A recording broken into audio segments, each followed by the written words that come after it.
Assalamualaikum warahmatullahi wabarakatuh. Innal hamdalillah nahmaduhu wa nasta'inuhu wa nastaghfiruh wa na'udzu billahi min shururi anfusina wa sayyiati a'malina may yahdihillahu fala mudhillalah wa may yudlil fala hadiyalah. Asyhadu an la ilaha illallah wahdahu la syarikalah wa asyhadu anna Muhammadan abduhu wa rasuluhu la nabiyya ba'da. Pemirsa dimanapun Anda berada, sebuah kisah menarik dari tanah Mesir, tepatnya di daerah Tafana. Ada 9 orang mahasiswa atau lebih tepatnya sarjana pertanian yang kategorinya miskin begitu, dipimpin oleh Insinyur Salah Atiyah. Mereka bersepakat untuk membuat sebuah usaha. 9 orang ini, 9 orang yang membuat usaha, sedang mencari orang yang ke-10 untuk menggenapkan perusahaannya tersebut. Jadi sahamnya dibagi 10 nantinya. Qadarullah, setelah sekian lama ternyata masih belum juga menemukan.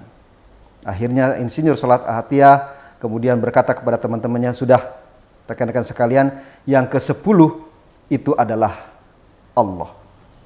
Maka kemudian dilakukan catatan di notaris, 9 orang plus 1 yaitu Allah. Qadarullah, usaha yang dilakukan oleh Insinyur Salah Atiyah bersama 8 rekannya yang kemudian digenapi menjadi 10 atas nama Allah itu berjalan dengan luar biasa. Hasilnya menggembirakan, bahkan lebih dari ekspektasi. Tahun kedua kemudian karena bagusnya hasil itu ditambah lagi. Saham Allah tadi menjadi 20%. Tahun ketiga ditambah lagi menjadi 30%. Berikutnya ditambah hingga 50% saham Allah. Tentu kalau ditanya saham Allah siapa yang ambil dividen? Tentu saja untuk kebaikan, untuk kegiatan sosial, kemasyarakatan dan lain sebagainya.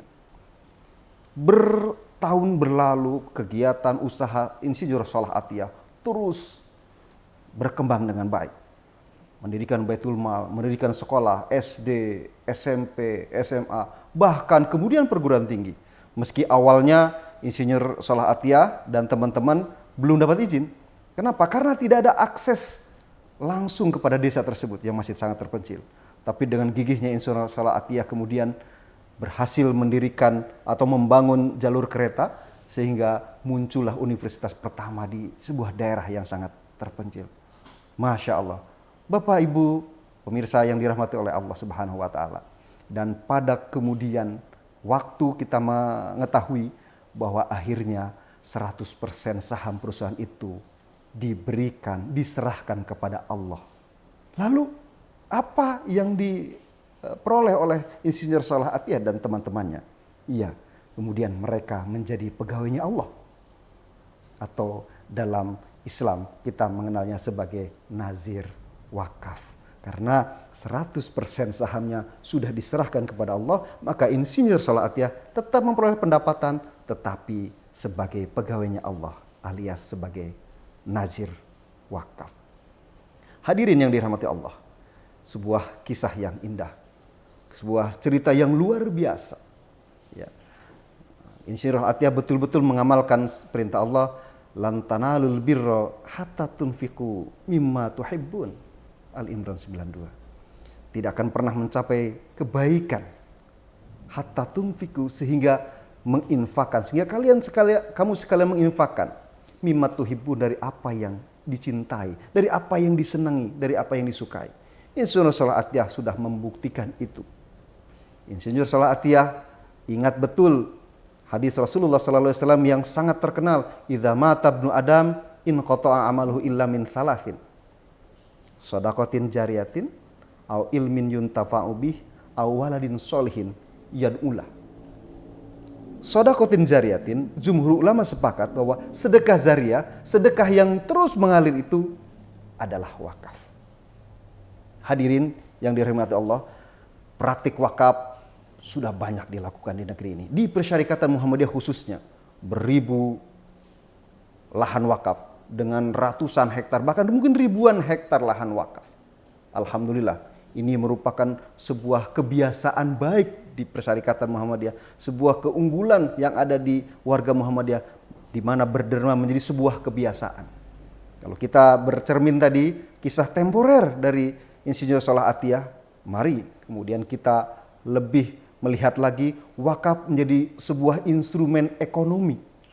Jika sekarang mungkin kita masih mengenal wakaf itu bukan baru ya, tapi mungkin diantaranya adalah 3M sebutannya, ada masjid, ada madrasah, juga ada makbaroh, ada masjid, ada sekolah, ada pemakaman. Namun ke depan, wakaf sesungguhnya bisa menjadi instrumen ekonomi yang sangat produktif. Kita pernah membaca bahwa dalam sejarah ada namanya Rumah Sakit Al-Adudi di Baghdad. Tidak memungut biaya kepada pasiennya. Kenapa? Bukan berarti dokternya tidak dibayar, bukan berarti manajemen tidak dibayar, tetapi operasional rumah sakit itu di backup atau didukung oleh aset wakaf yang memang diproduktifikasi atau diproduktifkan. Hadirin yang dirahmati Allah, wakaf sesuatu yang luar biasa yang memberikan efek. Kalau dalam investasi ada yang disebut dengan passive income, maka dalam ibadah juga kita bisa melakukan pasif amal. Amalnya sekali kita lakukan dengan berwakaf, tapi pahalanya terus mengalir hingga kita meninggal nanti. Mari hadirin yang dirahmati Allah, mumpung di bulan Ramadan ini, bulan di mana gairah untuk berinfak, bersedekah juga berwakaf demikian besar, jangan lupa sisihkan sebagian harta kita untuk berwakaf. Rasul menyampaikan bahwa tidak ada di antara sahabat-sahabat Rasulullah yang memiliki kemampuan kecuali mereka berwakaf. Ma min ashabin Nabi sallallahu alaihi wasallam dzu maqdiratin illa waqafa. Sudahkah kita berwakaf hari ini? Terima kasih. Nasrul minallah wa qarib. Assalamualaikum warahmatullahi wabarakatuh.